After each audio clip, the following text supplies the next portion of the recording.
Oh, thank you. Nice weather we're having. Yes.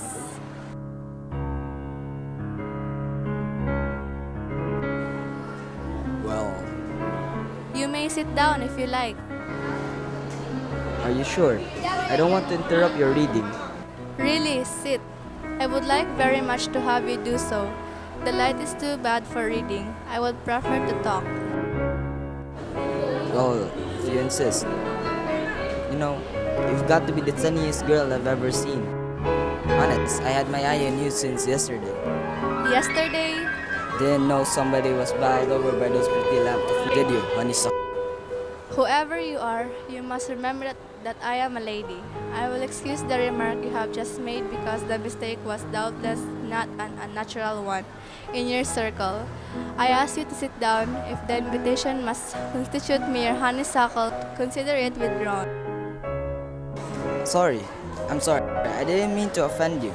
I just thought, there are girls in parks.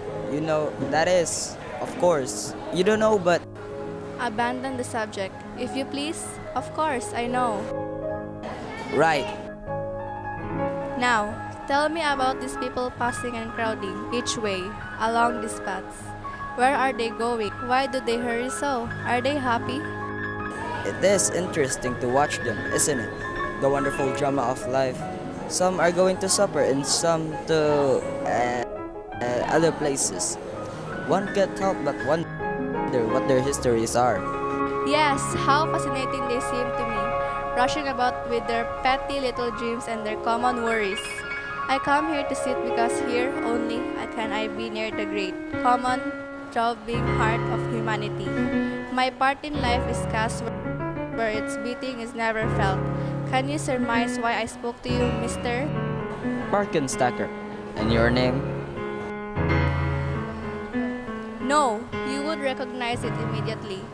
It is simply impossible to keep one's name out of the paper, or even one's portrait. This veil and this hat, my mates, of course, are my only protection.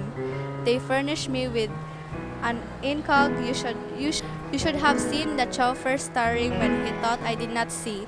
Candidly, there are 5 or 6 names that belong in the Holy of Holies, and mine, by the accident of birth, is one of them. I spoke to you, Mr. Stockpot. Parkenstacker. Mr. Parkenstacker, because I wanted to talk, for once, with a natural man, a real man, one unspoiled by the despicable gloss of wealth and supposed social superiority.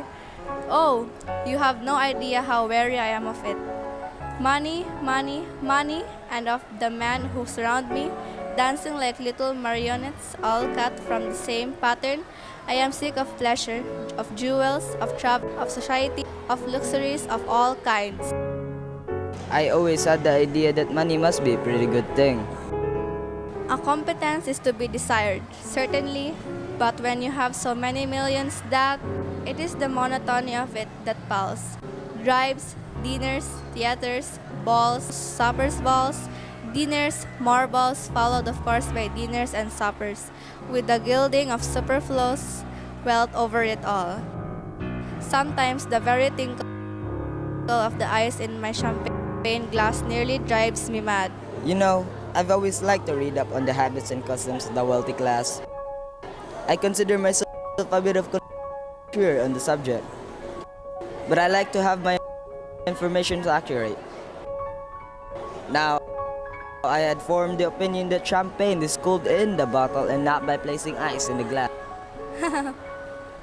You must understand that we of the non-useful class depend for our amusement upon departure from precedent. Just now, it is a fad to put ice in champagne. The idea was originated by a visiting prince of Tartary while dining at the Waldorf. It will soon give way to some other way. Just as, at a dinner party this week on Madison Avenue, a green kid glove was laid by the plate of each guest to be put on and used while eating olives. I see. These special diversions of the inner circle do not become familiar to the common public. Of course. Of course, it's all quite fascinating. I've always wanted to participate in or at least witnessed firsthand the rituals of the elite. We are drawn to that which we do not understand. I guess that's true. For my part, I have always thought that if I should ever love a man, it would be one of lowly station, one who is a worker and not a drone. But doubtless, the claims of caste and wealth will prove stronger than my inclination. Just now I am besieged by two suitors. One is Grand Duke of a German principality. I think he has had a wife somewhere, driven mad by his intemperance and cruelty. The other is an English marquis, so cold and mercenary that I prefer even the diabolical nature of the Duke. What is it that impels me to tell you these things, Mr. Parkenwalker? Parkenstacker. Of course. I don't know why you should bare your soul to a common man like me, but you can't know how much I appreciate your confidence. What is your line of business, if you don't mind my asking? A very humble one, but I hope to rise in the world someday. You have aspirations? Oh yes, there's so much I want to do. I admire your enthusiasm.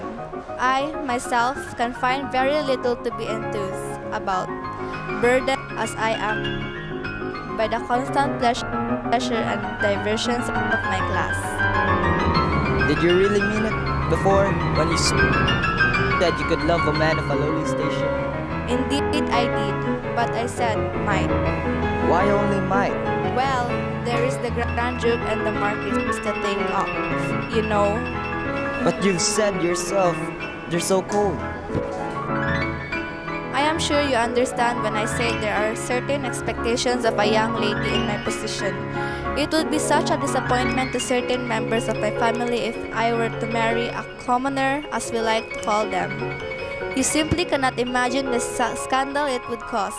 All the magazines would remark upon it.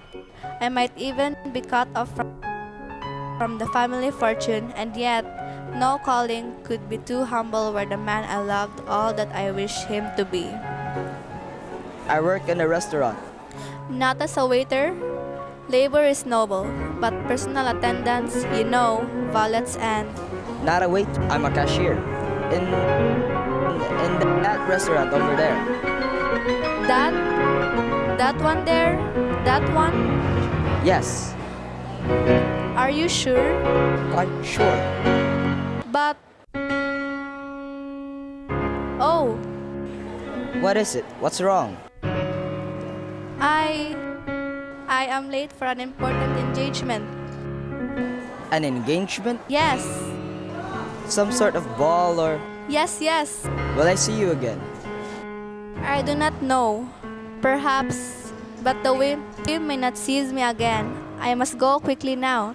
There is a dinner and a box at the play. And oh, the same old round. Perhaps you notice an automobile at the upper corner of the park as you came. One with a white body. And red running gear? Yes, I always come in that. Pierre waits for me there. He supposes me to be shopping in the department store across the square. Conceive of the bondage of the life wherein we must deceive even our chauffeurs. Good night. Wait, it's getting dark. The park is full of questionable characters. Can't I walk you to your... No. If you have the slightest regard for my wishes, you will remain on this bench for 10 minutes after I have left. I do not mean to question your intentions, but you are probably aware that autos generally bear the monogram of their owner. Again, good night. Mary Jane Parker, what on earth are you doing out here? Don't you know what time it is? To whom are you speaking, madam? To whom am I? To you! Who do you think, you ninny? Then I am sure I don't know what you're talking about. Your shift started 15 minutes ago. Mr. Witherspoon's in a rage. This is the third time this month you've been late. You better get yourself over there and into uniform before he cuts you loose for good. Go on now. I know you can't afford to miss a paycheck. You must have me confused with someone else. Confused with... Why? Mary Jane Parker, we've known each other for 3 years. We swapped shifts. Have you been drinking? Why are you wearing that ridiculous hat? I'm sorry, Mr. Parkenblock. Parkenstacker. Parkenstocker. Parkenstacker? Yes, Parkenstacker. As in the Parkenstackers from the society pages? The society pages? If only I were so You must excuse me. My chauffeur is waiting. Chauffeur? What kind of crazy airs are you putting on? You'd never had a chauffeur in your life. You don't even own an automobile. I do so. Since when? Oh, get away from me. I don't know you. Don't know me? You have been drinking. I'm going to tell your mother.